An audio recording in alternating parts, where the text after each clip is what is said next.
যদি ওয়াকাফ বিলকে এখান থেকে বাতিল করাতে না পারেন, কি করে করবেন জানি না। আমি খুব শিগগিরই আমি দেখতে পাচ্ছি ভারতবর্ষের মুসলমান আপনাদের নাগরিকত্ব হরণের বিল বেরোবে। খুব শিগগিরই দেখবেন। আমার কথা মিলিয়ে নেন। আমি দুটো কথা আজকে বলবো। 4-5 বছর আগে বলেছিলাম ওয়াকাফ যাচ্ছে, ধর ধর ধর চলে গেছে। চলে গেছে তো নাকি এখন আছে? গেছে। এবারে যারা আমার তখন বিরোধী করেছিল তারা কি ঘাস কাটে একটু দেখি। তারপরে একবার শেষ কামড় আমি দেবো লাস্টে ইনশাল্লাহ। আমি দেবো একবার, ছাড়বো না। কেন আমার ইমানি দায়িত্ব আছে, কিন্তু এখন নয়। কেন আমি দেখি তোমরা কত কি করো। দেখার দিন যখন আল্লাহ দিয়েছে দেখবো না। কারণ হিফাজতের মালিক তো আর আমি নয়, হিফাজত আল্লাহ করবে, কারো দ্বারা আল্লাহ করিয়ে লাই। জোরে বলুন সুবহানাল্লাহ। তো যদি কখনো ধরি, প্রয়োজন হয়, আল্লাহর যদি হুকুম হয় ধরি, সেদিন পাশে পাকে কাকে কাকে পাশে পাবো একটু হাত তুলে দেখাবেন। এই জবান সত্য তো নাকি?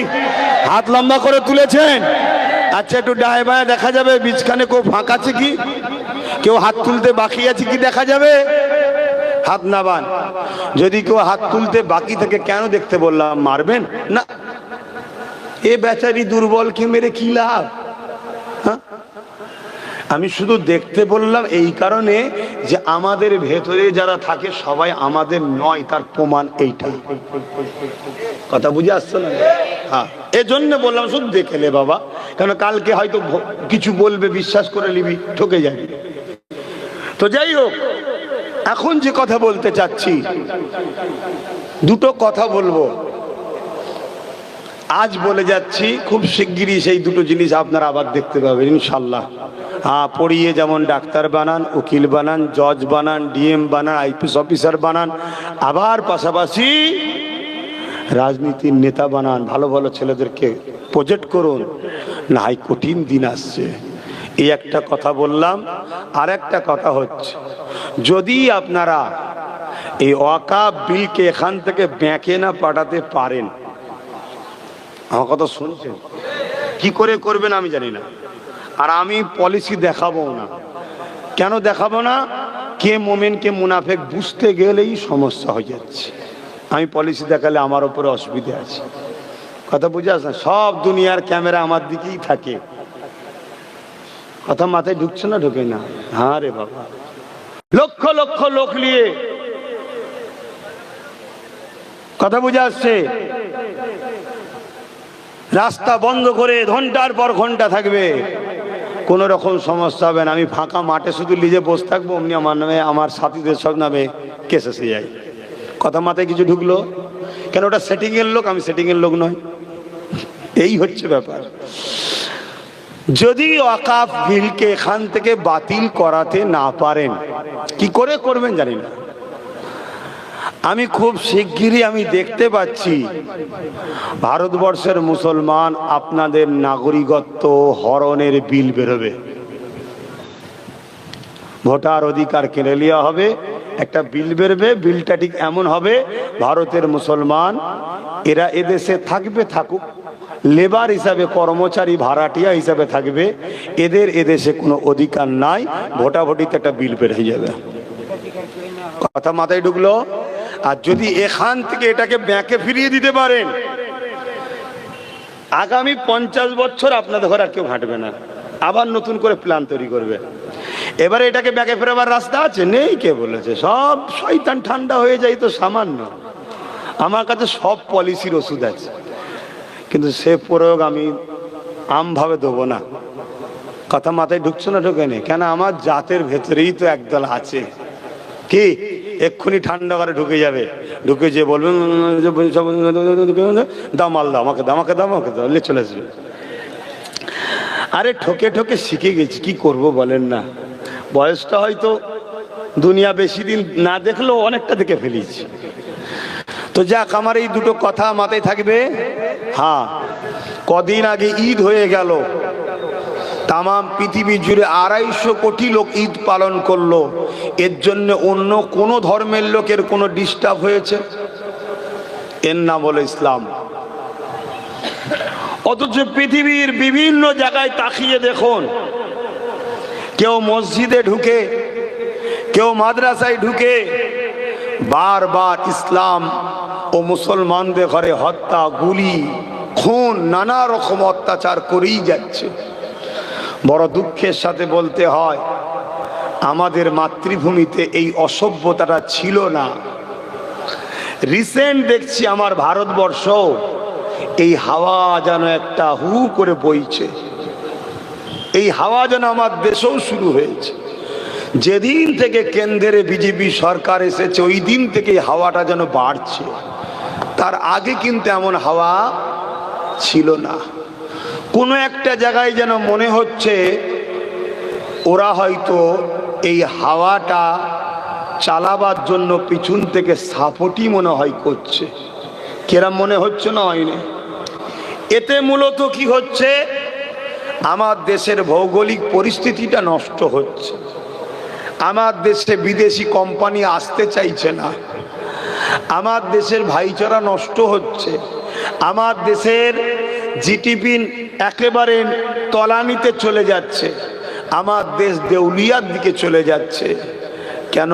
নিজেরাই যদি দিন রাত ঝগড়া করে মরি, তা কারবার ব্যবসা বাণিজ্য কখন করবে?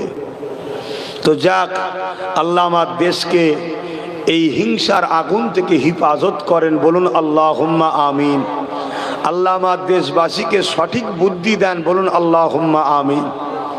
তা আমার বোঝার উদ্দেশ্য যেটা, ইসলামের ওপরে বারবার হামলা হয়ে আসছে। আমরা যদি পিছনের ইতিহাস দেখি, ইসলামের ওপরে অনেক সাইড দিয়ে হামলা হয়েছে, তবে দুই শ্রেণীর হামলা হলো সব থেকে চরম ভাবে। দুই শ্রেণীর ব্যক্তি, মন দিয়ে শুনছেন তো নাকি? মনে থাকবে। এক শ্রেণী হলো জালিম অত্যাচারী শাসক। এক শ্রেণীকে বলুন, আমি ইসলামের কথা বলছি, আপনারা মুখ খুলে কথা বলবেন না। প্রথম এক নম্বর শ্রেণীকে জালিম অত্যাচারী শাসক। সব শাসকরা নয়, সব শাসকরা নয়, যারা জালিম শাসক, অত্যাচারী শাসক, ফ্যাসিবাদের চিন্তা ভাবনা যারা নিয়ে চলে, এই ধরনের মেন্টালিটির যারা শাসক, তারা যুগে যুগে ইসলামের বিরোধী করেছে। কেন? কারণ কি? জালিম শাসকের লক্ষ্য হলো ক্ষমতার জোরে মানুষের কণ্ঠকে রোধ করে আমি মানুষের প্রভু সেজে বসবো। আর ইসলাম জালিম শাসকদের ঘরে পরাজিত করিয়ে মানুষকে হাসাবার কথা শিক্ষা দেয়। জোরে বলুন সুবহানাল্লাহ, আরো জোরে বলুন সুবহানাল্লাহ। তাই জালিম শাসক ইসলামকে সর্বসময় ভয় করে। তাই তারা চায় ইসলামকে মুছে দাও, ইসলামকে রাখা যাবে না। ইসলাম থাকলে আমার অন্যায়ের বিরুদ্ধে কথা বলবে, ইসলাম থাকলে ইসলামের অনুসারীরা আমার দুর্নীতির বিরুদ্ধে কথা বলবে, ইসলাম থাকলে ইসলামের শিক্ষা হলো গরিবের পাশে দাঁড়িয়ে, মজলুমের পাশে দাঁড়িয়ে জালিমের বিরুদ্ধে লড়াই করা। এটা ইসলামের শিক্ষা, করতেই হবে, যে করবে না সে জাহান্নামে যাবে। শুনছেন তো নাকি? এজন্য তারা ভয় করে। তারা রাজ ক্ষমতা দিয়ে, ফোর্স দিয়ে, বিভিন্নভাবে ইসলামের ঐতিহাসিক সিম্বলগুলো, পেহচানগুলোকে যুগে যুগে তারা মিটাতে চেয়েছে, যুগে যুগে তারা ভেঙেছে, গুড়িয়েছে। এবং বিশেষ করে ইসলামের শিক্ষা কেন্দ্র মাদ্রাসাগুলোকে জালিম শাসকরা যুগে যুগে টার্গেট করেছে। কেন? ওই মাদ্রাসা থেকে শিক্ষা দেওয়া হয়, দেশপ্রেমের শিক্ষা, গরিবের প্রেমের শিক্ষা, এতিমের অধিকার দিবার শিক্ষা, মজলুম মানুষের পাশে দাঁড়াবার শিক্ষা। অন্য ধর্মের হলোই বা যদি অসহায় গরিব হয় তার পাশেও দাঁড়াও, তার হয়েও কথা বলো, এই শিক্ষা মাদ্রাসা থেকে আজও দেওয়া হয় না? হয় না? আজকেও যদি কেউ মাদ্রাসার বিরোধী করে, জানবেন তাদেরও ভয় হয় যে মাদ্রাসা থেকে উপযুক্ত সন্তান যখন বেরোবে, আমরা যদি দেশ ও দেশবাসীকে লুটি তাহলে আমাদের বিরুদ্ধে রুখে দাঁড়াবে। তাই তারাও চায় মাদ্রাসাগুলো, ইসলামগুলোকে বন্ধ করে দাও, মিটিয়ে দাও। এক নম্বর। দ্বিতীয় নম্বর হলো, আমার অসুবিধা হচ্ছে, আমার কি পেটে খুব জ্বালা নাকি জলসা করতে এসছি খাবার জন্যে? তা আমি এসেছি তো ইসলামের কথা শোনাতে। আজকে ইসলাম নিয়ে একটা ভুল মেসেজ সমাজে ছড়ানো হচ্ছে না, হয়নি? আমি যে অজগুলো করছি, আমি জ্ঞান দিচ্ছি না। প্রত্যেকটা মসজিদে, প্রত্যেকটা উলামা, প্রত্যেকটার বক্তার উচিত আজকের দিনে এই অজ করা। তাহলে 1 লক্ষ লোক যদি বলে তাহলে আব্বাস সিদ্দিকীর উপরে চাপ আসবে না, আর একা বললে হাজারো দিক থেকে চাপ আসবে, জলসাটা বন্ধ করো, ওকে আসতে দিও না। আর সবাই যদি বলে তাহলে সবাই আল্লাহর কাছে ছাড়াও পাবে, আর চাপও কারো জলসাতে আসবে না। কিন্তু দুঃখ কেন, এই ভারতবর্ষে ইংরেজ পিরিয়ড যখন চলছিল, ওই সময় একজন মৌলানা সাহেব ছিলেন, তিনি ওই কলেমার প্রচার, হক কথা বলার জন্য তাকে ইংরেজ বন্দি করে। এই বন্দি করার পর একদিন তেনাকে মৃত্যুদণ্ডের শাস্তি দেওয়া হচ্ছে। তা কালকে ধরুন ওনার মৃত্যুদণ্ড হবে। আজকে রাত্রিরে ওনার কাছে আর একজন মৌলানা এসে ওনাকে বলছে, আপনি কলমাটা পড়েলেন কেন? কালকে আপনার মৃত্যুর দণ্ড দেওয়া হবে। তখন ওই মৌলানা বলছে যে আপনি আমাকে কলেমা পড়াচ্ছেন, আমার তো মৃত্যুদণ্ড দেওয়া হচ্ছে কলেমার প্রচারের জন্যই, তা আপনি আমাকে জেলের মধ্যে সে কলমা প্রচার করছেন, আপনাকে মৃত্যুদণ্ড দেবে না? বলছে আমাকে তো সরকার মাইনে দিয়ে রেখেছে। কি বুঝলেন? কিছু বুঝতে পেরেছেন? তাহলে এই সমাজেও এখন দুটো ওয়াইজিন, দুটো মৌলানা আছে। একদল মৌলানা বক্তাকে সরকার মাইনে দেয়, তারা ওয়াজ করার নামে ছলে বলে কৌশলে ভয় দেখিয়ে হলেও সরকারের কোলে তোলার চেষ্টা করে। তাদেরকে হাজারো ফ্যাসিলিটি দেওয়া হবে, তাদের বিরিয়ানিতে সরকার 2-4টে গরু প্রয়োজন হয় তাও দেবে, খা। আর যারা হক কথা ইসলামের জন্য বলতে আসবে তাদেরকে বন্দি করা হবে। কথা মাথায় ঢুকছে না? ঢোকে না। এবারে বন্দি অনেক ধরনের হয়, কারো জলসা করতে দেবে না, কোথায় কমিটিকে ডিস্টার্ব করবে, এটাও তো একটা বন্দি তো নাকি গো? এই জন্যে বলবো কথাগুলো একটু মন দিয়ে শোনেন। তাহলে 1 নম্বর, ইসলামের চরম দুশ্মন কারা বলুন? জালিম শাসক, যারা গরিবের হক মারে, বিধবার হক মারে, মানুষের অধিকার ছিনায়, মানুষের উপরে অত্যাচার করে, মানুষ কথা বললে মিথ্যা কেস দেয়, সমাজের মানুষকে ইসলামের বিরুদ্ধে যে কর্মকাণ্ড, অন্যায় খাদ্য খাওয়ানো, জেনা ব্যভিচারী গান ফাংশনের দিকে টেনে নিয়ে যাওয়া, যেগুলোতে মানুষের মনুষ্যত্ব নষ্ট হয়, সেসব দিকে নিয়ে যাওয়ার জন্য তারা চেষ্টা করে। আর এক শ্রেণী হলো যারা ধর্মের নামে ভণ্ডমির দোকান খোলে, তারা কিন্তু যুগে যুগে ইসলামের বিরোধী। যেমন সমাজে কিছু মানুষ আছে যাদের ধারণা তোর ওপরে খারাপ দিন আসছে, তা একটা বাচ্চা ছেলেকে বলি দিতে হবে। এসব শোনা যায় না? যায় না? এই যে ধর্মের নামে ভণ্ডমি। তারপরে ধরুন কারো মেয়ের একটু শরীর খারাপ হয়েছে, ধর্মগুরুর কাছে নিয়ে গেছে, ধর্মগুরু বলছে 2 দিন রেখে যা, বাকিটার বলছি না। এই যে ধর্মের নামে শয়তানি যেসব যারা করে, এরা সব সময় ইসলামকে মিটাতে চায়। কারণ ইসলাম এদের এই ভণ্ডমিকে সর্বসময় ইসলামের আলো দিয়ে প্রমাণ করে দেয় কোনো শয়তানের চালা, এরা কারো ধর্মগুরু নয়। এজন্য এরা ইসলামের চরম বিরোধী করে। আর এই সকল ধর্মগুরুগুলো কি করে, এরা এদের ভক্ত অনুসারী অনুগামীদের ঘরে খাদ্যের মধ্যে এমন নোংরা নোংরা খাদ্য খাইয়ে দেয় যে ভেতরের পার্টস গুলো সব অন্ধকার হয়ে যায়, ভালো মন্দ বেরোনে ঢোকে না।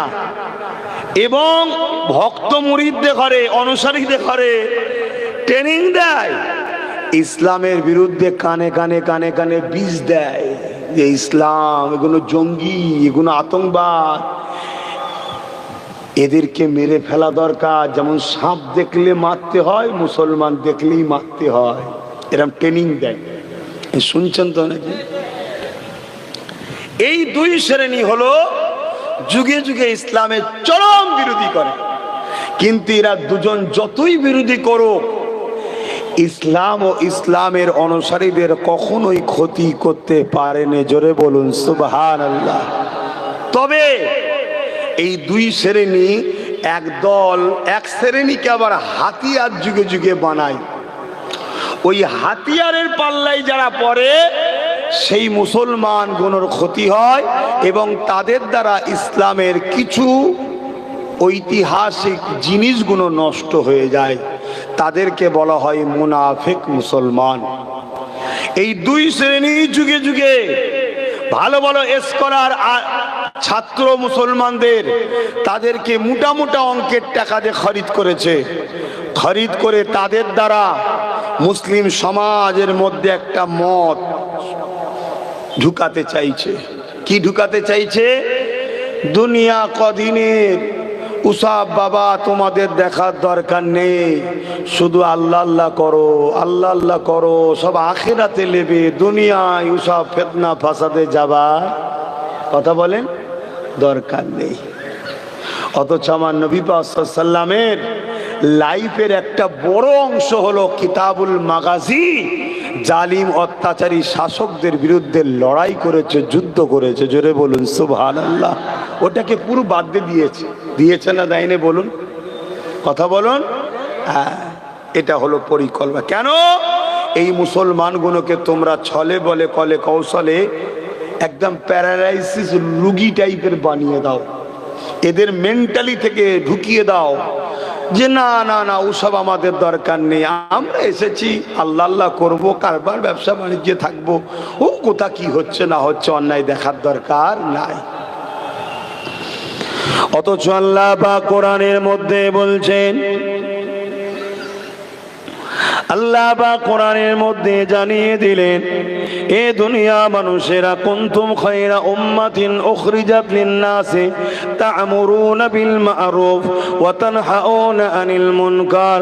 এ দুনিয়ার মানুষ, আমি আল্লাহ তোমাদেরকে দুটো কাজ দিয়েছি। ইসলাম দুটো পাট্টির উপর দিয়ে যেতে লেগেছে। যেমন আমাদের রেলগুলো দুটো পাট্টির উপর দিয়ে যায়, ইসলামের গাড়িটাও দুটো পাট্টির উপর দিয়ে যাচ্ছে। কুনতুম খায়রা উম্মাতিন, এ উম্মতে মুহাম্মাদি, তোমরা হলো শ্রেষ্ঠ উম্মত। কেন শ্রেষ্ঠ উম্মত? তোমাদের ঘরে দুটো কাজ করতে হবে, তবেই তোমরা শ্রেষ্ঠ উম্মত হবে। কি দুটো কাজ? অন্যায় দেখলে মিটিয়ে দাও, অন্যায়কে মিটিয়ে দিয়ে ন্যায়কে জমিনে প্রতিষ্ঠিত করো।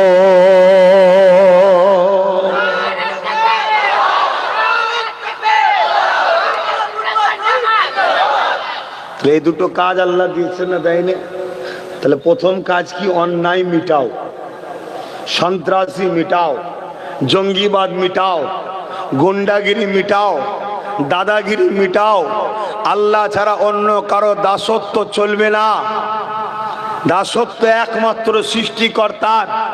গরিবের উপরে জুলুম বন্ধ করো, এতিমের মাল ঝাড়া বন্ধ করো, বিধবার উপরে অত্যাচার বন্ধ করো, নারীদের উপরে অত্যাচার বন্ধ করো, মানুষের উপরে জুলুম বন্ধ করো, সকল হারাম দ্রব্য বন্ধ করো। এগুলো ইসলামের কাজ। প্রথম এগুলো বন্ধ করা। আজ আমাদেরকে কোথায় নিয়ে গেছে বুঝতে পারছেন? কি গো, আমার অসুবিধা হচ্ছে। এই প্রতিটা মসজিদে ট্রেনিং এর দরকার আছে না? না, দিয়েছে কেউ? ওই জন্য আল্লাহ বলছে মসজিদের নামে তোরা যা ভণ্ডামি করছিস ও মসজিদ আমি রাখবো না। শুনছেন না? শোনেন। এই জন্য আল্লাহ জালিমকে বসিয়েছে, জালিম আইন পাস করেছে, দুমদাম ভাঙবে। এবারে যাও না, এবার যে বলো আমার ঘর আমার ঘর, অমনি বলবে কিসের তোর? ওয়াকফ তো আমাদের। যা, কথা মাথায় ঢুকছে? কিন্তু ভণ্ডামি হচ্ছে, দেখাচ্ছে আল্লাহর ঘর, আর কাজ হচ্ছে ওর ভেতরে কি? আমি নামাজ পড়ি তো, এতিমের মাল ঝেড়ে নামাজ হবে, বিধবাকে কাঁদিয়ে নামাজ হবে, পাড়ার গরিবকে জুলুম করে নামাজ হবে। আমার অসুবিধা হচ্ছে, আব্বারা অসুবিধা হচ্ছে, তাহলে দুটো প্লেন কথা বলে যায় না, দরকার নেই, দরকার নেই বাপ। চলে আসো মহাব্বতের কথা বলি। বাবারা, আমার নবী পাক কে সাহাবা হুজুররা কত মহব্বত করেছে, আল্লাহ নবী আমাদেরকে কত মহব্বত করেছে। ওই মহব্বতের প্রতিদান কি দিতে পেরেছি সেটা তুমি জানো, আমি জানি। তবে নবী আমার সারা জীবন তোমার আমার জন্য কেঁদেছে। আজও রওজা মুবারকে তোমার আমার জন্য কাঁদতেছে। সেই নবী পাকের কষ্টের ইসলাম আজ তুমি আমি নিজে হাতে তো কতল করে দিচ্ছি। করছি না করছি? এ নওজোয়ান তরুণেরা, ইসলামের দুশ্মন যারা, তারা তো মসজিদ ভাঙবে, মাদ্রাসা ভাঙবে, কোরআনের বিরুদ্ধে, নবীর বিরুদ্ধে মিথ্যা মিথ্যা তো বলবে। কিন্তু আমরা যারা মুসলমান দাবি করি, আমরা কি করে চাঁদ রাত উপলক্ষ করে ফাংশন দিই?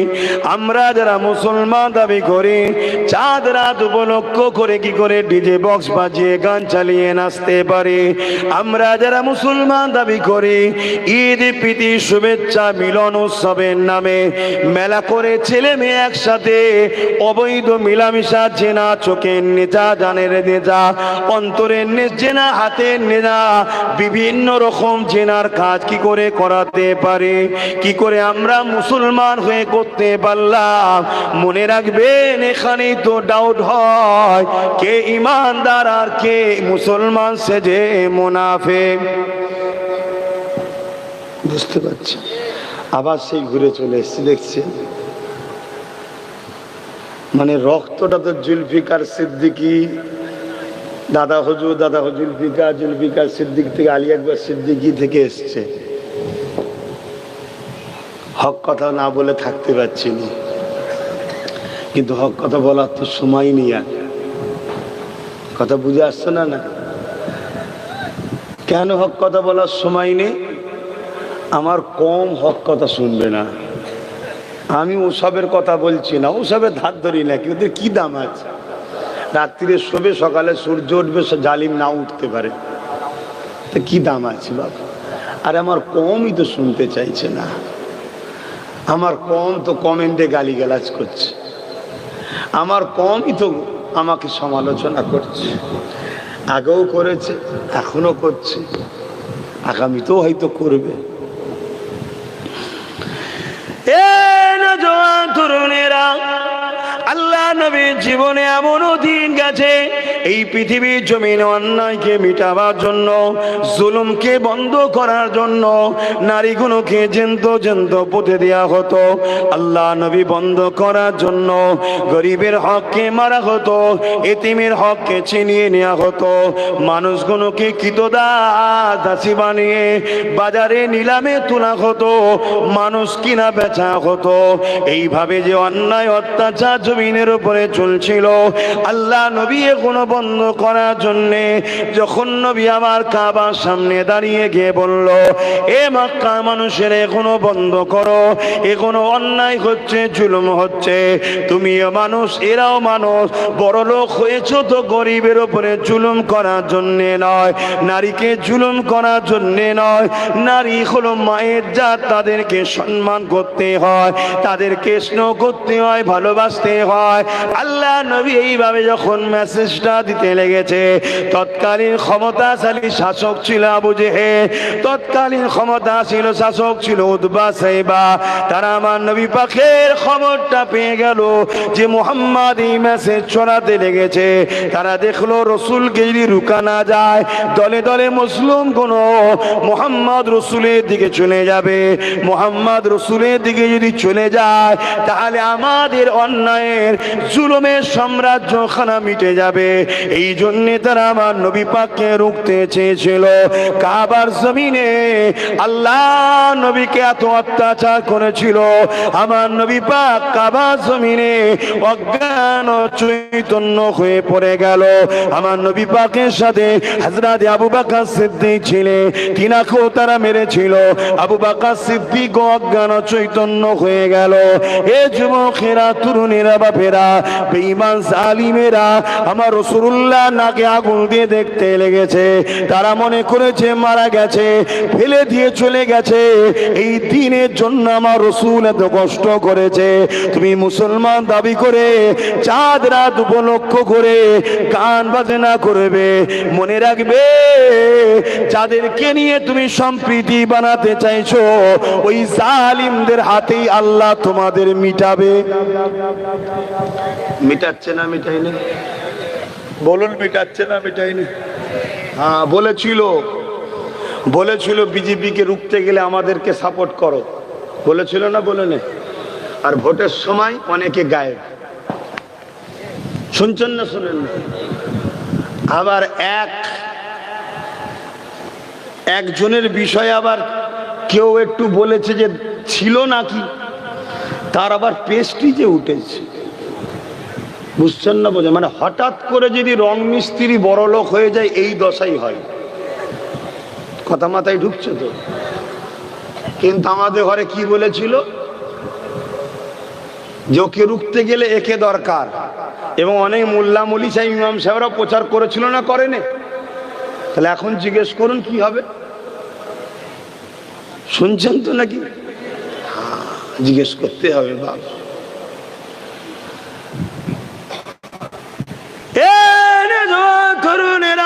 আল্লাহ নবী, নবী দয়াল নবী কতটা কষ্ট করেছে। সেই দিন ইসলামকে নিয়ে আজকে আমরা নিজেরা হাতে করে নষ্ট করতে লেগেছে। যেমন কয়েকদিন আগে আমাদের কাছে রোজা ছিল, ওই রোজার মাসেতে ইফতারের মাহফিলের নামে কি রকম নাটকগুলো হতেছিল, কারা করতেছিল? আমরা মুসলমানরাই করতেছিলাম।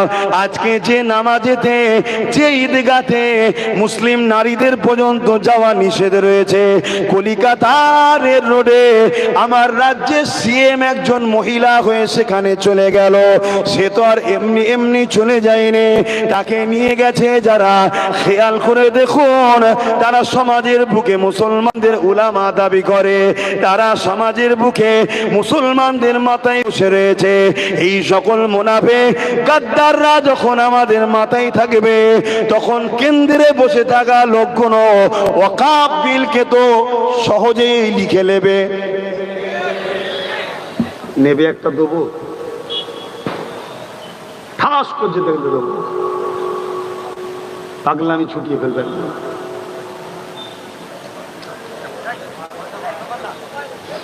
আল্লাহকে সাক্ষী রেখে বলছি, জলসা করার ইচ্ছে ছেড়ে দিয়েছি। এজন্য সব অত ধার ধার ধরছিনি যে তুমি যাই নিলে দাওয়াত হবে না, আর হবে না। দাওয়াত করারই ইচ্ছা নেই। লোক তো যেচে যেচে দাওয়াত করছে, নিতে হবে নিতে হবে নিতে হবে। 2 ঘন্টা 4 ঘন্টায় সেদিন মধ্যম গ্রাম থেকে এসেছিল, শুনলে জানবে, কেঁদে ফেলেছে ছেলেগুলো। আমি শুধু বলেছি তোদের জলসায় 7-8 বছর গেছি, বছর যাব না। ডেট আছে না নেই পরে কথা, যাব না। 4-5 ঘন্টা ধরে বসে জন ছেলে হাত পা ধরে টানাটানি করছে, কাঁদা শুরু করেছে। দেখে আবার ময়া লাগলো, নিলাম। ভালো লাগছে না, কি জলসা করবো? মুসলমানের অবস্থাই তো মুসলমান দিনের সবচেয়ে বড় দুশ্মন। কি ওদের বিষয়ে বলবো? আমাদের ক্ষতি তো আমরা নিজেরাই করছি। তাহলে আজকে বলুন, নামাজে, ঈদের নামাজে নারীদের যাওয়া ইসলামে জায়েজ আছে? তাহলে আজকে রাজ্যের প্রধান চলে গেল, কই কোনো আলেম, কোনো পীরজাদা বক্তার মুখে কথা আছে যেটা অন্যায় করছে উনি? এই কথা আছে না, বললে যদি বিজেপি চলে আসে তা আল্লাহ এর হাতেই তোদেরকে মিটাবে। আমার কথা মিলিয়ে দেখে নেবেন, এমন গর্ত ইলি যে তোদের ঘরে ফেলবে, তোরা উঠতে পারবি না। তবুও তো প্রকাশ্য দুশ্মন চিনা যায় যে বিজেপি আমাদের দুশ্মন। বিজেপি দুশ্মন না? দুশ্মন না। আমি চ্যালেঞ্জের সাথে বলছি, বিজেপি মুসলমান ও ইসলামের চরম দুশ্মন, কোনো সন্দেহ নেই। আমাদের লড়াই হিন্দুদের সাথে নয়, হিন্দুরা আমাদের দুশ্মন নয়, হিন্দুরা আমাদের ভাই। হিন্দুরা কে? ধরে বলো ভাই, কেন বাপ আদম মা হারি ছেলে মেয়ে তো। কিন্তু বিজেপি আমাদের দুশ্মন, এটা কোনো সন্দেহ আছে কারো? বলুন, কারো সন্দেহ আছে? আর এটা জানতে কেউ বাকি আছে? কিন্তু ওর দুশ্মনির ভয়ে যার কোলে উঠছো, সে তোমাকে নিয়ে যে একটা দিন ওর কোলে তুলে দেবে না তো? সে ছোটবেলায় একটা গল্প শুনেছিলাম না, যে কি বলে সিংহ বুড়ো হয়ে গেছে, আর বুড়োই তো হয়েছে, রিটায়ার হবার কথা, রিটায়ারও হচ্ছে না, তা স্বীকার করতে পারছে না। কি করবে? শিয়াল পণ্ডিতকে ধরেছে, শিয়াল পণ্ডিতকে ধরে বলেছে, এক কাজ কর, তুই খোরাক নিয়ে আয় আমার কাছে, তোকেও কিছু ভাগ দেবো। শুনেছেন না? শুনেন। শিয়াল তো যাকেই বোঝায়, কেউ পাতা ফাঁদে পা দিতে, আর পেয়েছে গাধাকে। বলেছে, রাজা মশাইয়ের তো বয়স হয়েছে, তোমাকেই রাজা করা হবে, তা চলো। রাজা মশাই ডেকেছে, তুই তো খুশিতে খুশিতে নাচতে নাচতে চলে গেছে। আর সিংহ তো বুড়ো হয়ে গেছে, খাওয়ান দিন শিকার করা হয়নি, খাবারের এমনি লোভ ছিল, যেই সামনে এসেছে বেশি কাছে যাবার আগেই টপকো ধরতে গেছে। যেমন মাঝে মাঝে মিস করে ফেলছে, দেখছেন না? এরাও মাঝে মাঝে মিস করছে না, করেনি? টপ করে ধরতে গেছে। এই টপ করে যেই ধরতে গেছে, কিছুদিন আগে একজন বলল, দেখলেন না? এদের নাম করে বলল, এরা আসার পরেই তো আমাদের পশ্চিম বাংলায় জায়গা বেশি হয়েছে। দেখেছেন কি? ওই যে খপকো ধরতে গেছে, মানে বলে ফেলছে। কান দুটো এখন ধরেছিল, কান দুটো ছিঁড়ে রয়ে গেছে। গাধা লাভ মেরে ছুট, সুযোগ পেল না, পেল না।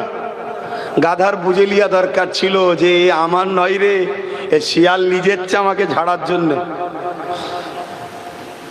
শিয়াল এসে আবার বুঝাচ্ছে, তোর পাগল কোথায় গেলে, তোর দ্বারা আর কিচ্ছু হবে না। ভাবছিলাম তোকে রাজা বানাবো, ভাবছিলাম তোকে রাজা বানাবো। যেমন কিছুদিন আগে দেখেছিলাম সব জেলার সভাপতি মুসলমান দিয়েছিল, এখন সব লাথি মেরে বার করে দিয়েছে। বুঝতে পারছেন না? পারেন না? তা ভেবেছিলাম তোকে রাজা বানাবো, তা কান থাকলে মুকুট পড়বি কি করে রাজার? ওই জন্য কান দুটো রাজা মশাই কেটে নিল। বলছো ও তাই নাকি? তা চলো যাই। আবার গেছে। এ গল্প জানেন না? জানেন না? তা যাক, আমি গল্প আর বেশি শোনাচ্ছি না। জানেন যখন, বুঝেলেন, বুঝেলেন। কিন্তু গাধা তার বুদ্ধি আর খুললো না, লাস্টে ধরে ছিঁড়ে ফিরে খেয়ে নিয়েছে। খাবার সময় সিংহ বলছে, হারা কলজেটা কই রে, কলজে কই? তখন শিয়াল বলছে, কলজে থাকলে আর গাধা কি ধরা দিত? কলজে নেই বলেই তুই গাধা। শুনছেন তো নাকি? তখন সিংহ আর শিয়ালে মারপিট হচ্ছে। তা এদেরও দুজনের মারপিট হচ্ছে, শুধু আমাদের ঘরে ঠিকভাবে দিতে পারছে না, তাই মানে কলজে পাইনি, তাই লড়াই চলছে। কথা মাথায় ঢুকছে তো নাকি? বুঝে নাও বাপ, আর কত তোদের জন্য রিস্ক লবো? হ্যাঁ, আর কত রিস্ক লবো? বাপেরা, নওজওয়ান তরুণেরা, হাসবুনাল্লাহ ওয়া নি'মাল ওয়াকিল, নি'মাল মাওলা ওয়া নি'মান নাসির। যারা আল্লাহর উপরে ভরসা করে চলে, তাদের জন্য আল্লাহ যথেষ্ট। তোমরা মনে রাখবে, সাহাবা হুজুররা আমার নবী পাককে মুহাব্বত করেছিল, ভালোবেসেছিল। আল্লাহর উপরে সাহাবা হুজুরদের ভরসা ছিল। ওই সময় জালিম আবু জেল উতবা সাহেবা সাহাবা হুজুরদেরকে কত জুলুম করেছে। এমনকি গরম বালির উপরে শুইয়ে দিয়ে তাদের বুকের উপরে ভারী পাথর চাপিয়ে দিয়েছে, চাপিয়ে দিয়ে বলতে লেগেছে, মুহাম্মদ রসুলকে ছেড়ে দাও, ইসলামকে ছেড়ে দাও, আল্লাহকে ছেড়ে দাও। এ যুবকেরা, সাহাবা হুজুরদের সিনাতে এত পাওয়ার ছিল, এই গরম বালির গরমটা তাদের কাছে কিছুই মনে হয় না, তাদের বুকের ভারী পাথরটা তাদের কাছে কিছু মনে হয় না। হ্যাঁ, কষ্ট হয়েছে, কিন্তু ইমানের পাওয়ারের কাছে এই কষ্টটাই কোনো কষ্ট মনে হয় না। এত জুলুম করে আবু জেহেল উতবা সাইবা হেরে গেছে, কিন্তু সাহাবা হুজুর দিগকে আল্লাহ ও নবীর কাছ থেকে সরাতে পারেনি।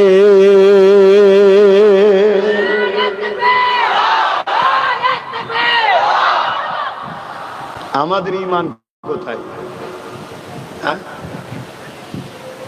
শুধু একটু তরমুজ খাবার জন্য চলে যাচ্ছে ইফতার পার্টিতে, কি যায় না? যায় না মুসলমান? অথচ সরকারি পয়সায় যে ইফতার কোনো হয়, খাওয়া সম্পূর্ণ হারাম। আমি ফতোয়া দিয়ে যাচ্ছি, কোন মায়ের লাল আছে আমার ফতোয়া কেটে দিক, কোন মায়ের লাল আছে ফতোয়া কেটে দিক। শরিয়াত কোন পীর মুফতি মাওলানার নয়, শরিয়াত আমেনার লালের।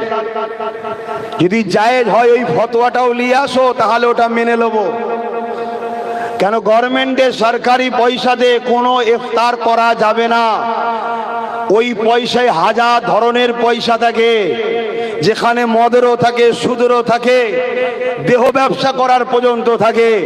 ওই পয়সায় কখনো ইফতার হালাল হতে পারে না যদি কেউ খায় হারাম হারাম হারাম। কথা মাথায় ঢুকছে? যদি সন্দেহ হয় ফতোয়া নাও। সে যদি কোরআন সুন্নাহ দ্বারা দলিল দিয়ে আমায় ভুল প্রমাণ করে দেয়, আমি পরের বারে এসে বা আমিও লাইফে এসে ক্ষমা চেয়ে তওবা করে নেবো যে ভাই আমার পড়া কম ছিল, নতুন একটা হাদিস বেরিয়েছে তাই আমি তওবা করে নিচ্ছি। এক কথা বুঝছেন না বলেন? হ্যাঁ, চোখে হয়তো আমরা দেখি অনেক মানুষ নাচারে যায়, না গেলে সমাজে টিকতে পারবে না। এমনও অনেক মজবুরি লোক আছে যাই সমাজে। জান বাঁচানো ফরজের ক্ষেত্রে মসলা আলাদা হবে, এটাও বলে যাচ্ছে। কিন্তু তুমি জান বাঁচাবার জন্য যাচ্ছ না খুশি মনে যাচ্ছ, সেটা আল্লাহ তুমি জানো। কিন্তু ফতোয়া তো ফতোয়ার জায়গায়। যেমন জান বাঁচাবার জন্য কেউ যদি কোনো পানি না পায়, জান চলে যাবে এমন সময় তোমার সামনে কেউ মদ শরাব দিয়েছে, জানটুকু বাঁচাবার মতো তুমি গলাটা ভিজিয়ে দিয়ে পানির তালাশে বেরিয়ে যাও, এটা ইসলামে ইজাজত আছে। জান বাঁচাবার জন্য এমন একটা খাদ্য পেয়েছো যেটা মরা জন্তু পড়ে আছে, হালাল না হারাম? মরা জন্তু। জানটা বাঁচাবার জন্য তুমি ওই অংশ থেকে যতটুকু খেলে জানটা বাঁচবে খেয়ে নাও, কিন্তু হালাল রুজির জন্য তুমি বেরিয়ে যাও, ওর উপরে নির্ভর করে থেকো না। আরো একটা কথা, কয়েকজনের সঙ্গে আমার কিছু জায়গায় কথা হয়েছিল, ইশারাই বলবো, বুঝে নেবেন। হারা এই কাজ করলি কি করে? বলেছিল অত বোকা আমি নয়, পকেটে করে খেজুর নিয়ে গেছিলাম, বাকি বুঝার বুঝেলেন। আমি কাউকে বাঁচাবার সাফাই দিবার জন্য বলছি না, কেন যে আমার গলায় পাদে লগড়াতে চাই তাকে আমি বাঁচাতে চাইছি না, কিন্তু হাকিকাতটা বলছি। কথা মাথায় ঢুকলো?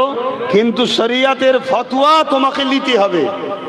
এবার তুই মানবে কি মানবে না সেটা সব নিজের নিজের ব্যাপার। তো ভাইয়ের আমার, তাহলে সাহাবা হুজুরদের উপরে কত জুলুম, সে জুলুমের তো 4% আমাদের উপরে হয়নি। কিন্তু আমরা দেখুন খুশিতে খুশিতে আমার ধর্মের কাজকে নষ্ট করছি। কেন? ওই যে একটা বড় বড় ব্যানারে প্রচার হচ্ছে না, ধর্ম যার যার উৎসব সবার, প্রচার হচ্ছে না? হয়নি? মানে ধর্মটা হলো রোজা আর ইফতারটা হলো উৎসব। এরা ভাগ করে নিয়েছে, শয়তানরা সব ভাগ করে নিয়েছে। ধর্মটা হলো রোজা, তাই রাখে না, রোজা যার যার, মানে রোজা হলো মুসলমান দেশে করবে, আর উৎসবটা হলো ইফতার, তাই এটা সবার। এ কথা মাথায় ঢুকছে না? কিন্তু যারা আসছে তাদেরকে আমি অতটা দোষ দেবো না। আমি দোষ দেবো হচ্ছে আমাদের মোল্লা মুলি সাহেবদের দোষ দেবো, যে এটা কিভাবে হালাল করলেন আপনারা, একটু ফতোয়াটা সমাজকে জানান না। তাহলে আব্বাস সিদ্দিকও তো বলা বন্ধ করে দেবে নাকি? একটু ফতোয়াটা জানানো দরকার তো না? হ্যাঁ কি না বলবেন তো, যে কোন দিক দিয়ে কোন অ্যাঙ্গেলে এই যে ধর্ম যার যার উৎসব সবার এটা জায়েজ হচ্ছে একটু জানানো দরকার আছে না নাই? তবে আমার ক্ষুদ্র যতটুকু আল্লাহ এলেম দিয়েছে, কেউ যদি মনে করে কোনো মুসলমান ধর্ম যার যার উৎসব সবার, সঙ্গে সঙ্গে সে মুসলমান ইসলাম থেকে বেরিয়ে মুশরিক হয়ে যাবে। মুশরিক বোঝেন তো? শিরককারী, যার গুনার মাপ নেই, চির জাহান্নামী, ঢুকবে বেরোবে না। কোন মুসলমান মদ খেয়েছে চির জাহান্নামী নয়। কোন মুসলমান জেনার মতো পাপ করে ফেলেছে চির জাহান্নামী নয়। কোন মুসলমান নামাজ কাজা করেছে চির জাহান্নামী নয়। কোন মুসলমান রোজা রাখতে পারেনি তাও চির জাহান্নামী নয়। জাহান্নামের রোজা না রাখা যতদিনের শাস্তি আল্লাহ খাটিয়ে মাফ করে দেবা, তওবা করলে হয়তো আল্লাহ তাকে মাফ করে জাহান্নামে যেতেও হবে না। জোরে বলুন সুবহানাল্লাহ। কিন্তু শিরকের গুনাহ কথা কিছু ঢুকছে। তাহলে এত বড় একটা কথা মুসলিম সমাজের মধ্যে ঘুরে বেড়াচ্ছে, মুসলিম ঘরের ছেলেরা স্লোগান দিচ্ছে, বড় বড় হোর্ডার তৈরি করে ব্যানার তৈরি করে ছড়াচ্ছে, এবং যেসব মুনাফিক মুসলমানগুলো এগুলো করছে তাদের সঙ্গে অনেক ইমাম মোল্লা মৌলী সাহেব পীর পীর যাদের আবার এক স্টেজে ফটোও তুলছে। আমার কথা কি অসুবিধা হচ্ছে? আরে দিনটা কি আমার আব্বা আলী আকবর সিদ্দিকীর নাকি? না দিনটা আমার দাদু জুলফিকার সিদ্দিকী ছোট হুজুরের দিন নাকি? দিনটা জবানার মুজাদ্দেদ দাদা হুজুরের নাকি? হ্যাঁ, দাদা হুজুর হলো দিনের 19-20 শতাব্দীর পূর্ব ভারতের ম্যানেজার ইমাম হয়ে এসেছে। জোরে বলুন সুবহানাল্লাহ।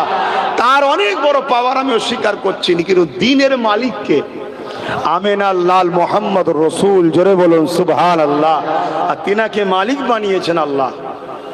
তাহলে আমার নবীর দিন নিয়ে খেলা হবে? আমার ভাই করলেও ছাড় নেই, আমার ছেলে করলেও ছাড় নাই। ছাড় দিয়া মানেই তো কিয়ামতের দিন শাফাআত নাই। কথা শুনছেন? কারণ আমার নবী বাকি দিনের জন্য এমনও দিন গেছে, তায়েফের জমিনে গেছে, আল্লাহ নবী তায়েফের মানুষকে দিনের কথা শোনাতে লেগেছে। এ তায়েফের মানুষেরা, তোমরা মায়েদের উপরে জুলুম করো না। এ তায়েফের মানুষেরা, তোমরা নারীগুলোকে জ্যান্ত পুঁতে দিও না। এ তায়েফের মানুষেরা, গরিবের মাল জোর করে দখল করে নিও না। এ তায়েফের মানুষেরা, এতিমের মাল ভক্ষণ করো না। এ তায়েফের মানুষেরা, কমজোর দুর্বলকে হত্যা করো না, তাদেরকে মেরো না। এ তায়েফের মানুষেরা, ভাই ভাই মিথ্যা মামলা খুনোখুনি করো না। এইভাবে তায়েফের মানুষকে আল্লাহ নবী ইনসাফের কথা শোনায়, ইনসানিয়াতের কথা শোনায়, মানবতার দিকে ডাকে, সত্যের দিকে ডাকে।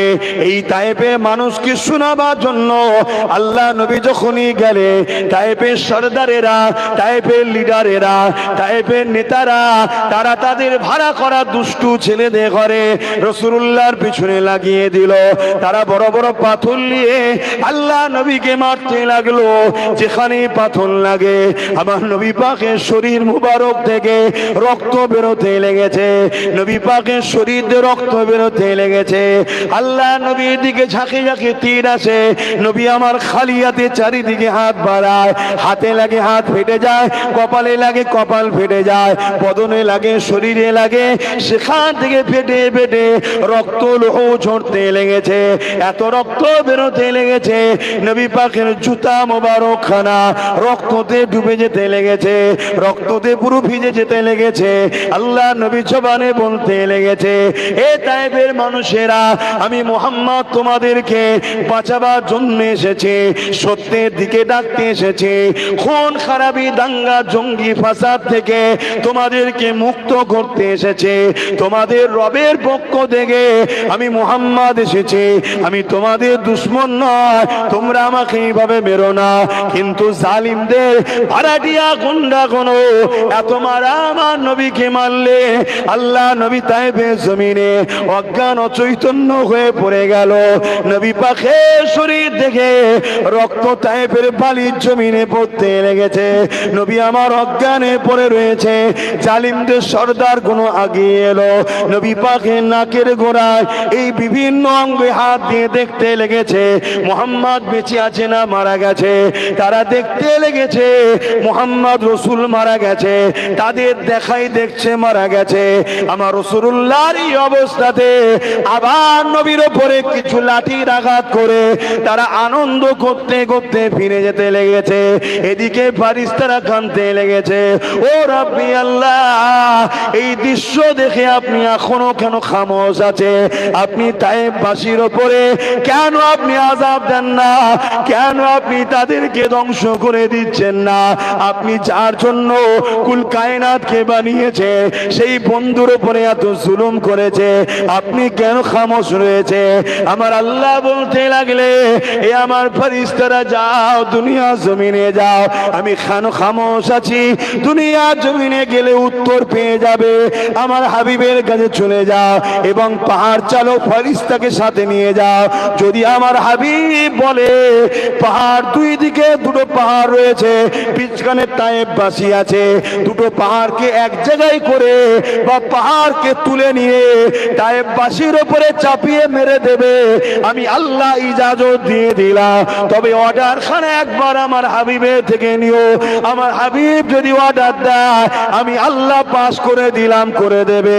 ফেরেশতারা চলে এলো, আমার নবী পাকের ডানা পামন করে শরীর থেকে বালির কোনাগুলো পরিষ্কার করতে লেগেছে, রক্তগুলো পরিষ্কার করতে লেগেছে।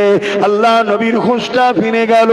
নবী আমার দেখতে লাগলে ফেরেশতারা ঘিরে রয়েছে। ওই সময় পাহাড় চড়ো ফেরেশতা গেলে আল্লাহ নবীকে সালাম দিয়ে বলতে লাগলে, ইয়া রাসূলুল্লাহ, হাবিবাল্লাহ, আল্লাহর পক্ষ থেকে পারমিশন পেয়ে গেছে, শুধু আপনার পারমিশনের অপেক্ষায় রয়েছি। কি পারমিশন ফেরেশতারে?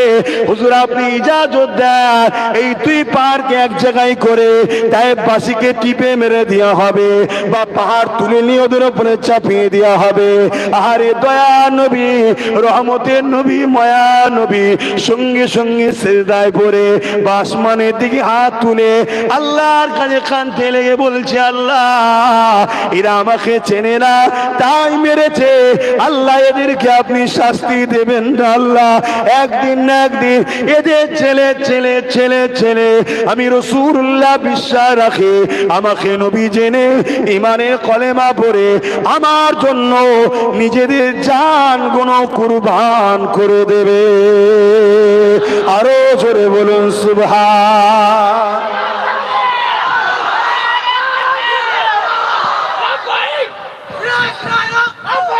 ইয়া রাসূলুল্লাহ, যখন লাব্বাইক বলতে তখন ইয়া রাসূলুল্লাহ বলতে, অর্থাৎ হুজুর আমরা হাজির আছি। কথা মাথায় ঢুকছে? তাহলে নবী যদি সেদিন বদদুয়া করে দিত, অথচ আজকে সেই তায়েফবাসী আমরা যারা হজে যাই সেখান থেকে চাষ হয়, পুরো মক্কার লোক আরবের লোক খায়, তারা পরিবর্তন সব নবীর দিবানা হয়ে গেছে। জোরে বলুন সুবহান।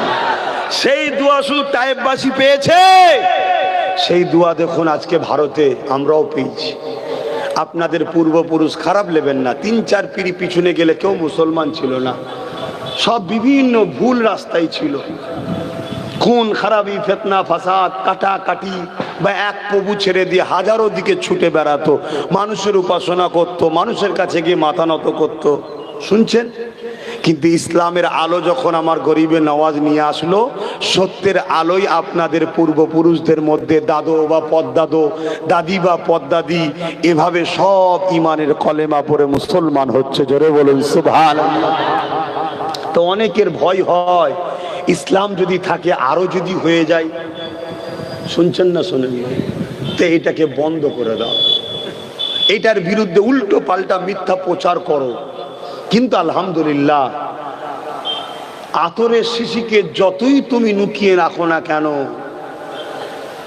আর যতই তাকে লাড়াও না কেন মিটাবার জন্য, খুশবু আরো দূরে দূরে ছড়াবে। জোরে বলুন সুবহানাল্লাহ।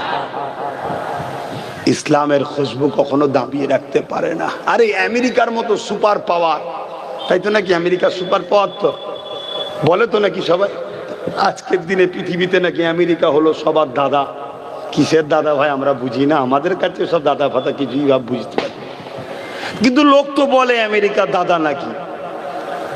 সেই আমেরিকাতে বুশও চেয়েছিল আমেরিকা থেকে ইসলামকে মুছে দেবো, আল্লাহ বুশের কন্যাকেই ইসলামের মধ্যে ঢুকিয়ে ঘরে ঢুকিয়ে দিয়েছে। জোরে বলুন সুবহানাল্লাহ। শুধু ইসলাম দিয়েছে তা নয়, বুশের কন্যা আবার হাফেজে কোরআন হয়েছে, একজন হাফেজা, আমাদের জান্নাতি বোন তিনি। বলুন সুবহানাল্লাহ ইনশাআল্লাহ। তো যাই হোক, তাদের মিডিয়া বলছে, আমার তো মিডিয়াই নেই, তাদের মিডিয়া বলছে আগামী 2040 বা 45-এ ইউরোপ দুনিয়া সংখ্যাগুরু হবে ইসলাম। জোরে বলুন সুবহানাল্লাহ। তাই চেষ্টা করছে, মেরে দিবার চেষ্টা করছে, মসজিদ ভেঙে দিবার চেষ্টা করছে, আজানকে বন্ধ করে দিবার চেষ্টা করছে, রাস্তার ধারে যত মসজিদ যেন দেখা না যায়, কেন দেখা গেলেই বলবে আব্বা এটা কি, আম্মা এটা কি, এরা কি করে, গবেষণা করবে, চিন্তা করবে, নেটে সার্চ করবে, আস্তে আস্তে মোহাম্মদ রসুলের জীবনী পাবে, আর নবীর জীবনী পড়লেই নবীর প্রেমিক হবে। জোরে বলুন সুবহানাল্লাহ। ব্যাপারটা কোথায় বুঝতে পারছেন না? আবু জেহেল কেন আমার নবীর পিছনে লেগেছিল বুঝতে পারছেন তো? তা আজকেও ইসলামের পিছনে যেসব আবু জেহেলরা লেগেছে, কেন লেগেছে বুঝতে পারছেন না? কিন্তু দুঃখের বিষয় এটা, আমরা যারা নবীর উম্মত দাবি করলাম, মুসলমান দাবি করলাম, আজ আমাদের অবস্থা কোথায়? আমাদের ঘরে মসজিদে পাওয়া যায় না, কিন্তু ফাংশনে পাওয়া যায়। আমাদেরকে অলিদের দরবারে পাওয়া যায় না, কিন্তু সিনেমা হলে পাওয়া যায়। এ যুবকেরা, তরুণেরা, আজ আমাদের ঘরে কোরআনের মাহফিলে পাওয়া যায় না, কিন্তু বেজাতি বেঈমান জালিম অত্যাচারী যারা কোটি কোটি টাকা ডোনেট করছে ইসলামকে মিটাবার জন্য, সেই সকল খেলোয়াড়দের খেলা দেখার জন্য পাওয়া যায়।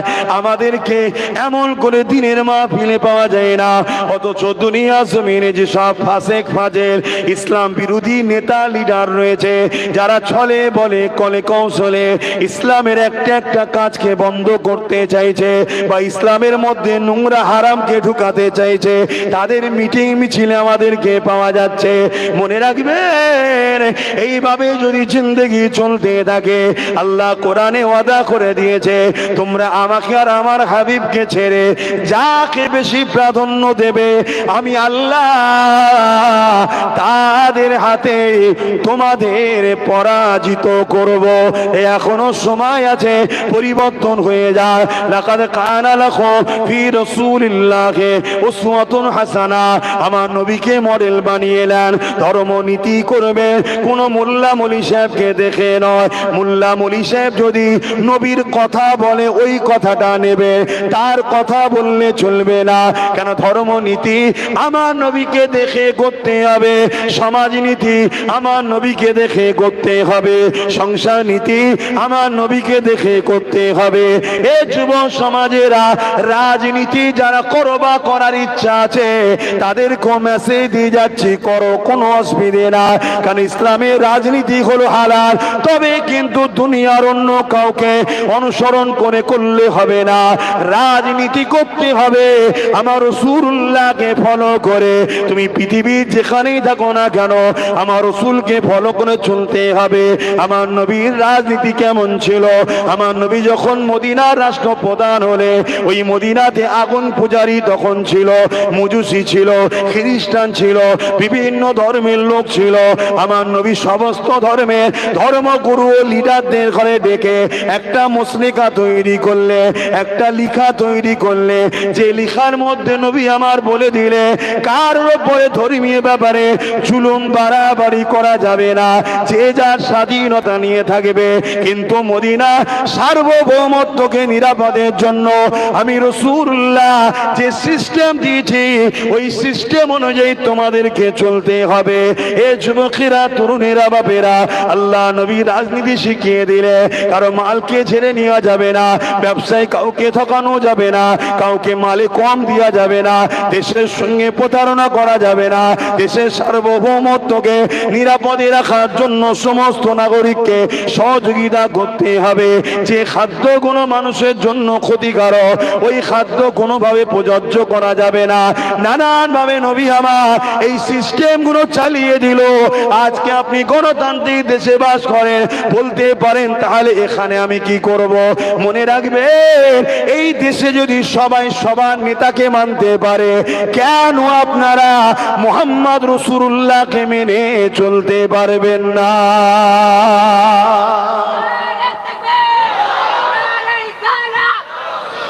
চলা যেতে পারে না? পারে না? কথা বলুন। আমার নবী ধরুন না 100টা কাজ দিয়েছে করার, আমরা হয়তো 20টা করতে পারলাম, 80টা করতে পারিনি, কিন্তু আমার নবী 100টা কাজ নিষেধ করেছে, আমরা একটাও সে কাজ করব না, তাহলে কি হবে না? এই কথা বুঝছেন? কিন্তু এ কথা যখন বলা হবে আমি কি করব? ওটা তোমাদের কাজ, আমি ওটার সময় একবার কাজ মিটিয়ে দিয়েছি। শুনছেন তো নাকি? এই আমার অসুবিধা হচ্ছে আপনার? ইসলাম কি শুধু দাড়ি টুপি নামাজ রোজা নিয়ে নাকি? এ তো ব্যক্তি জীবনের ইসলাম রে বাবা, সমাজ জীবনের ইসলাম কই?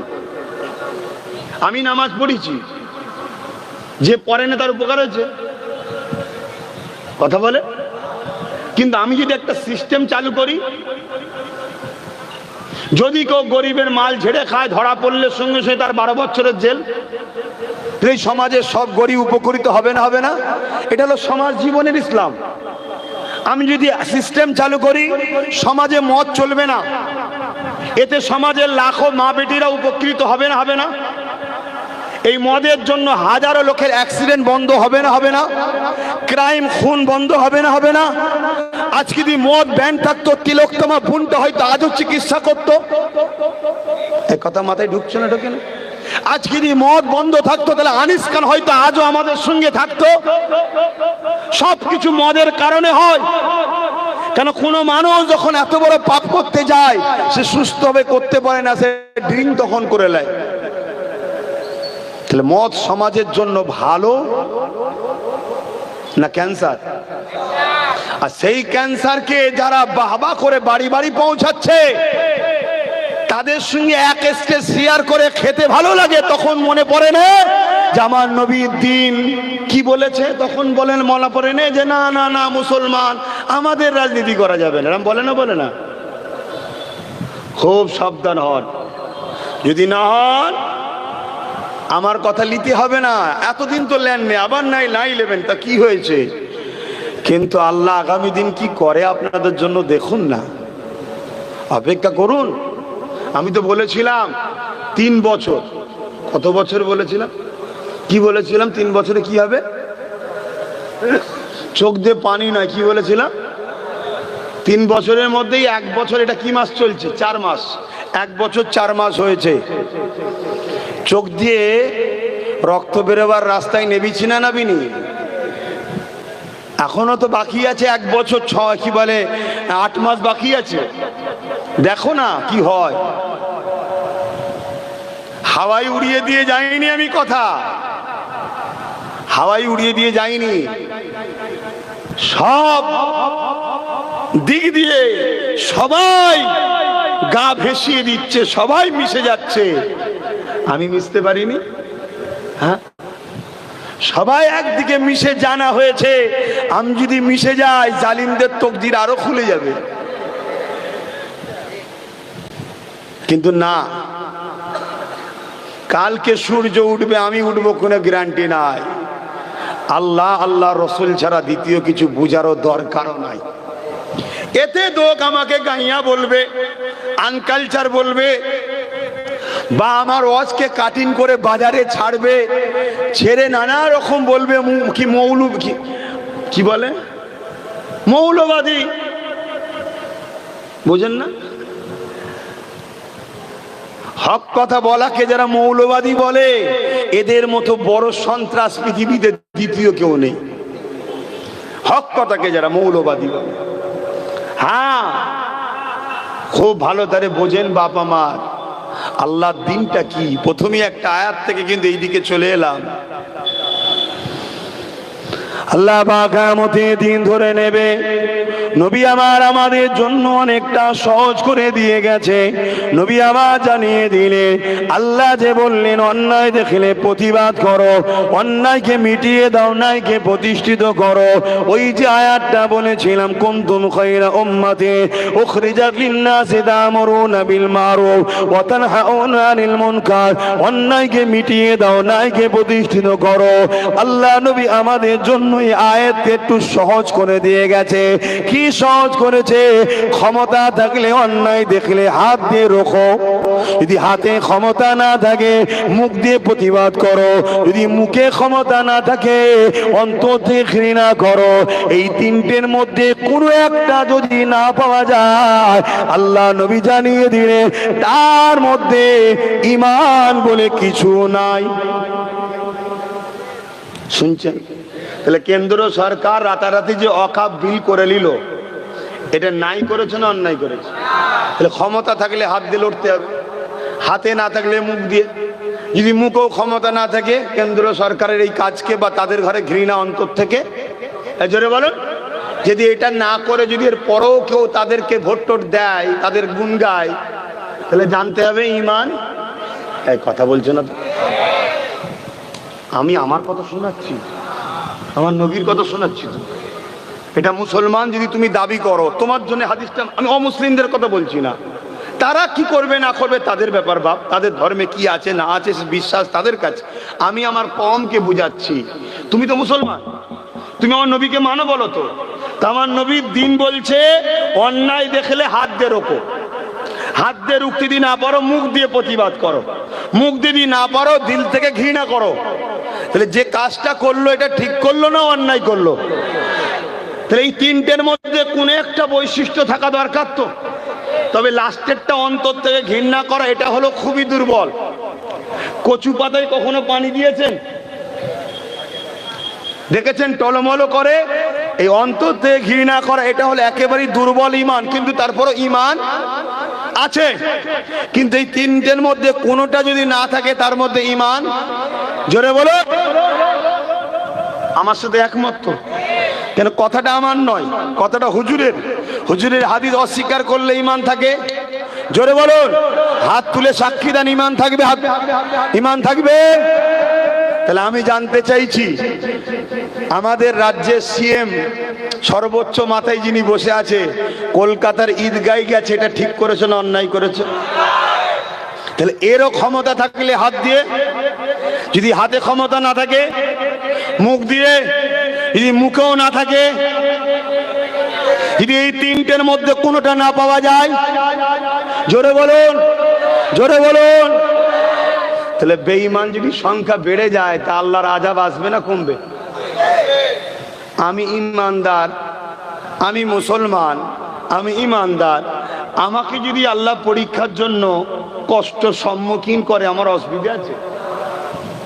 এই যে প্যালেস্টাইনবাসীর উপরে কত পরীক্ষা চলছে, ওরা হাঁপিয়ে গেছে, ওরা তারপরও সেই আল্লাহর উপরে ফাইসাল্লাহ, তারা বলছে আল্লাহ দিয়েছে, আল্লাহ নিচ্ছে, সবই আল্লাহর পরীক্ষা। কথা মাথায় ঢুকান, হ্যাঁ কথা মাথায় ঢুকান, বারবার বলে যাচ্ছি। যদি বোঝার হয় বুঝে নেন, না হয় দুনিয়াতে আরো পস্তাতে হবে, আখিরাতে তো হবেই, দুনিয়াতে আরো পস্তাতে হবে। আর ওয়াজ করবো না থাকবে, কারণ আগামী যদি আগে যদি আরো কিছু দলিল বেরিয়ে পড়ে আরো অসুবিধা হয়ে যাবে গো। হ্যাঁ থাক, বেকার, সব বোঁদে মুড়ি মিলেমিশে আছে, থাক, আলাদা করার দরকার নেই। হ্যাঁ আহা, বড় আফসোস, বড় দুঃখের বিষয় তো এটাই, মুসলমান এক বড় মৃত্যুর কথা মনে করলে না, অথচ আল্লাহ কোরআনের মধ্যে জানিয়ে দিল প্রতিটা নফসের রুচির মৃত্যুর পর পরকালে কি হবে এই নিয়ে চিন্তা করা। কিসের তুমি শাস্তি দেখছো, কিসের প্যালেস্টাইনবাসীর উপরে জালিমদের অত্যাচার দেখছো? কিয়ামতের দিনটা কত ভয়ানক হবে জানো? কানা মিকদানু খামসিনা আলফা সানাতে, 50,000 বছরে একটা দিন হবে যেদিন মাথার এক বেগ দেখতে লেখাত উপরে আল্লাহ বা সূর্যকে নামিয়ে দেবে, সূর্যের 12 গুণ তাপ আল্লাহ বাড়িয়ে দেবে। ওই তাপেতে মানুষের মাথার ঘেনুগুণ গলে গলে ঝরে পড়বে। এখানে তো কষ্ট একটু বেশি হওয়ার পর গুলি হোক বমি হোক মানুষটা মারা যাচ্ছে, ওখানে এত কষ্ট হবে কিন্তু মরবে না। এ যুবকেরা, তরুণেরা, বাপেরা, 50,000 বছর এই জমিনে দাঁড়িয়ে থাকতে হবে। এই বৈশাখ চৈত্র মাসে এই রোদ আমরা সহ্য করতে পারছি না। সেদিন মাথার এক বেগদা ইখতিলাফাত পরে আল্লাহ সূর্য নামাবে। পৃথিবীর কোন মায়ের লাল এমন সন্তান পাঠাতে পারেনি যে কোরআনের একটা আয়াত যে জবরকে মিথ্যা প্রমাণ করতে পারবে। কেউ গায়ের জোরে কোরআন মানেনি, আলাদা কথা, কেউ গায়ের জোরে কোরআনকে অস্বীকার করে, আলাদা কথা। কিন্তু পৃথিবীর মোকাবেলায়, তর্কের মোকাবেলায়, চ্যালেঞ্জের মোকাবেলায়, পৃথিবীর জমিনে কোরআনের মোকাবেলায় যতজন যারা এসেছে সবাই স্যালেন্ডার হতে বাধ্য হয়েছে। কোরআন কোনো মানুষের নয়, মানুষের হলে 1,500 বছর ধরে অনেক পরিবর্তন, সংযোজন, সংশোধন করতে হতো। কেন সময়ের সাথে সাথে সব কিছু পরিবর্তন করতে হচ্ছে। কিন্তু কোরআন এমন একটা কিতাব, সময় যত যাচ্ছে প্রত্যেকটা সমস্যার সমাধান কোরআন দিয়ে যেতে লেগেছে। এবং এই কোরআনের যে জবর পেশ কোনোদিন কেউ চেঞ্জ করতে পারেনি। কেন দুনিয়ায় এই কোরআন কারো কথা নয়, কারো কোনো মানুষের ভাষা নয়। এই কোরআন হলো কালামুল্লাহ, সৃষ্টিকর্তার বাণী। এই কোরআনের সত্যতা দেখে পৃথিবী বিখ্যাত বিখ্যাত শিক্ষিত মানুষগণ ইমানের কলেমা পড়ে কোরআন ও রসুল আল্লাহর প্রেমিক হয়ে যাচ্ছে।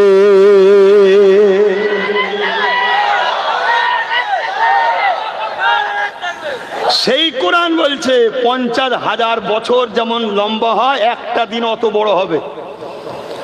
সূর্যকে মাথার এক বেগদা ইখতিলাফাত উপরে নামিয়ে দেওয়া হবে, 12 গুণ তাপ বাড়বে। এই যে তাপ আছে বর্তমান সূর্যর কোটি কোটি মাইল দূর থেকে আসছে, ওই তাপটাকে আরো 12 গুণ বাড়ানো হবে এবং নামিয়ে মাথার এক বেগদা ইখতিলাফাত উপরে। ভাবুন, এই দাঁড়াবে না তোমরা? আমি বাদ নাকি? উঠবে না ময়দানে মাশার আব্বাস সিদ্দিকী? একটু বুঝে চলো। আমি জানি অনেক সময় হেকমতে কাজ করতে হয়, কিন্তু হেকমত তার নয় যে ধর্মের ক্ষতি করা। হেকমত তার নয় ধর্মের ক্ষতি করা। হেকমত হয়তো এটা হতে পারে যে আমার লাভ না হয়, লসও যেন না হোক। কথা মাথায় ঢুকছে না? ঢোকে না? হয়তো লাভ হলো না, লসও না হয়, কিন্তু তুমি হেকমত দেখাতে গিয়ে তুমি ধর্মের ক্ষতি করে ফেলছো না তো? একটা মানুষ যখন বুঝে যাবে যে আব্বাস সিদ্দিকীর আমি ছাড়া চলবে না, সে তখন আমাকে যেমন করে খুশি নাচাবে। এ কথা ভুল বলছে না ঠিক বলছে? একটা মানুষ যখন বুঝে যাবে যে আব্বাস সিদ্দিকীর, এ যদি মনে করে যে আব্বাস ভাইজানের আমি ছাড়া চলবে না, ওকে ডাকলেও গুরুত্ব দেবে না, ওর কাছে চাইলেও দেবে না, ও আমাকে ভুরুক্ষেপই করবে না। কথা মাথায় ঢুকছে না? ঢোকেন? সেই মহল তৈরি করেছে পশ্চিম বাংলায় একদল নামধারী মুনাফেক উলামা দাবিদাররা। করেছে না করেন? খুব ভালো তারে বুঝুন। আর এই সুযোগেই কেউ ভেঙে দিবার পরিকল্পনায় আছে, আর কেউ ভেতর থেকে শিক্ষক ছাত্রগুলোকে বার করে মাদ্রাসাগুলোকে শেষ করবার পরিকল্পনায় আছে। লক্ষ্য একটাই, ইসলামকে মিটাও। তাহলে সেই জায়গায় দাঁড়িয়ে থেকে এ জীবনে জিন্দেগি আল্লাহ দিয়েছে, আল্লাহ দিনের জন্য সামনে যখন মানুষকে পায়, আমাকে তো বুঝাতেই লাগবে নাকি, নাই তো আল্লাহ আমাকেও ধরবে কি? তবে হ্যাঁ, আমি আবার বলছি, যদি লস না হয়, লাভ না হয়, না হোক, যে যাক, লস যেন না হয়, তাহলেও একটা কথা থাকতে পারে, তো লসে রান চলছে, রানটা তো লসে চলছে। আমার কথা আপনার বাপ ভাইয়েরা বুঝতে পারছেন তো নাকি? আমাদের তো সব লসে চলছে। তাই আমি বলে যাই, কিয়ামতের কথা ভাবেন, উঠতে হবে। আর মৃত্যু কবে হবে? কি গো, মৃত্যু কবে হবে? সবাই তো হেঁটে হেঁটে এসে বসলেন, আমি হেঁটে হেঁটে বসলাম এবং গাড়ি চালিয়ে এলাম। হতে তো পারে আমার জন্য আলাদা গাড়ি নিয়ে আসতে হতে পারে, তাতে তুলে যেতে হবে, আমার মরণ এখানেও হতে পারে, কোনো গ্যারান্টি আছে? কথা বলুন, কোনো গ্যারান্টি আছে? তাহলে কোন সাহসে, কোন ভরসায় আপনারা এই অন্যায়টা বারবার যুগে যুগে করে যাচ্ছেন? আপনাদের সহযোগিতায়, আপনাদের খেদমতে, আপনাদের লড়াইয়ে, আপনাদের গাফলতির জন্যই আজকে বারবার ইসলাম বিরোধী শক্তিগুলো মাথা চাড়া দিয়ে উঠছে। আপনার আমার জন্যই হচ্ছে। হজ হাউস, হজের মতো পবিত্র জায়গা যেখানে মানুষ এহরাম পরে, সেই হজ হাউসের মধ্যে মদের বোতল পাওয়া গেছিল আমার বাংলাতে, জানেন না? জানেন? কথা বলুন। এত মুসলমান নেতা মন্ত্রী আছে, তারা কেউ জানে না? কই, কেউ তো কথা বলে না। কথা মাথায় ঢুকছে? তাহলে কিভাবে আমাদের ধর্মটাকে নানান দিক দিয়ে খাটো ছোট করা হচ্ছে, ওপর থেকে নিচে পর্যন্ত সবাই মিলে, এটা বুঝে আসছে? এটা বুঝে আসছে না এখনো? আর সেই অপদার্থ জালিম গুণ, ইসলাম বিদ্বেষী গুণকেই আমরা বারবার সহযোগিতা করছি, বারবার সাহায্য করছি। অনেকের আবার ধারণা কি, যে আমরা গুটি কত কি করব? আরে গুটি কতকে যদি 10টা হয়, 15টা হয়, 20টা হয়, 30টা হয়, 40টা হয়, না থাকার থেকে তো ভালো। আর যদি কিছু নাই হয়, কমসে কম তুমি অন্যায়ের পক্ষে নয়, ন্যায়ের পক্ষে, এটা তো আল্লাহকে বুঝাচ্ছ। আপনারা জানেন না, ইব্রাহিম নবীকে যখন আগুনে ফেলা হয়েছিল, গিরগিটি গিয়ে সে ফু দিচ্ছিল যাতে আগুন ধরে। গিরগিটি জানেন তো নাকি? খারাপ লিখছেন নাকি? তা খারাপ যদি না নেন, তাহলে আমি আরো একটা কথা বলি। গিরগিটি কি জিনিস যদি চিনতে চান, তাহলে আজকালকার নেতাগুলোকে দেখলে বোঝা যায় গিরগিটি কি। কেন রাত্রিরে ঘুমোবার সময় দেখলাম এই দলের ছিল, সকালে উঠে শুনি অন্য দলে হয়ে যায়। এই যে রং পাল্টান, একে বলা হয় গিরগিটি। কথা বুঝে আসছে? তো এই গিরগিটি ও ফু দিচ্ছিল কেন? যাতে আগুনটা আরো জোরে ধরে। একটা গ্রামের মতো এলাকালে ইরাকে, আমি নিজের চোখে আল্লাহ আমায় দেখিয়েছে, আমার বাপকে কোথায় ফেলেছিল জালিমরা। ইব্রাহিম নবী মুসলিম জাতির পিতা, জানেন তো নাকি? আবার একদল মুনাফিক বক্তা বেরিয়েছে, তারা আবার বক্তব্যই বলে ইব্রাহিম নাকি মুসলিম জাতির পিতা নয়। কত কি বেরোচ্ছে। তো ওই জায়গায় আব্বাকে ফেলেছিল। একটা গ্রামের মতো এলাকা, এত বিশাল জায়গায় আগুন ধরেছে, ধরে দাউ দাউ করে আগুন জ্বলছে, লোক কাছে যেতে পারেনি। দূর থেকে গিরগিটির ফুঁয়েতে ভাই আগুন কি বাড়বে মনে হয়? লাভও নাই, লসও নাই, ঠিক। আর এদিকে আজ নাই, যে কিনা মুখে করে চোঁচে করে নিয়ে যে পানি দিচ্ছিল, ভাই এই বিশাল আগুন একটা ছোট্ট প্রাণীর মুখের পানিতে কি নিভাবে মনে হয়? কিন্তু আমার আল্লাহ ফেরেশতাদেরকে বলছে, ফেরেশতা দেখো, গিরগিটি আমার বন্ধুর বিরুদ্ধে, জালিমের পক্ষে। ও আমার বন্ধুর কিছু ক্ষতি করতে পারে না, কিন্তু জালিমের পক্ষে। আর আজ নাই, এ আমার বন্ধুর কিছু উপকারও করতে পারে না, কিন্তু আমার বন্ধুর পক্ষে। আমার বন্ধুর পক্ষে থাকার জন্য একে মারা হারাম করে দিলাম, ওকে মারা জায়েজ করে দিলাম। কিছু বুঝতে পারলেন? হয়তো আমাদের দ্বারা মসজিদ মাদ্রাসা দিনের কোনো উপকার করতে পারবো কি জানি না, কিন্তু কমসে কম দিনের পক্ষে আছে এটা প্রমাণ করুন। গরিবের পক্ষে আছে প্রমাণ করুন, অসহায়ের পক্ষে আছে প্রমাণ করুন। কমসে কম জালিমের পক্ষে নাই, এটা তো আল্লাহকে দেখান। মাথায় ঢুকছে না? ঢোকে নে? হ্যাঁ, যদি ঢোকে তো নেন, ঢোকে তো নেন, যদি নিতে পারেন আল্লাহ চাইলে একদিন বিশাল একটা জায়গায় পৌঁছে যাবেন। কথা বাতায় ঢুকছে? বিশাল একটা জায়গায় পৌঁছে যাবে। আর যদি না নেন, ওই ভয় খেতে খেতে ভয় খেতে খেতে একদিন দেখবেন ভয় পুরো ঘিরে ফেলেছে, আর যে ভয় খেয়েছিল সেও দেখবেন ভয়ের সাথে একসাথেই রাস্তায় হাঁটছে।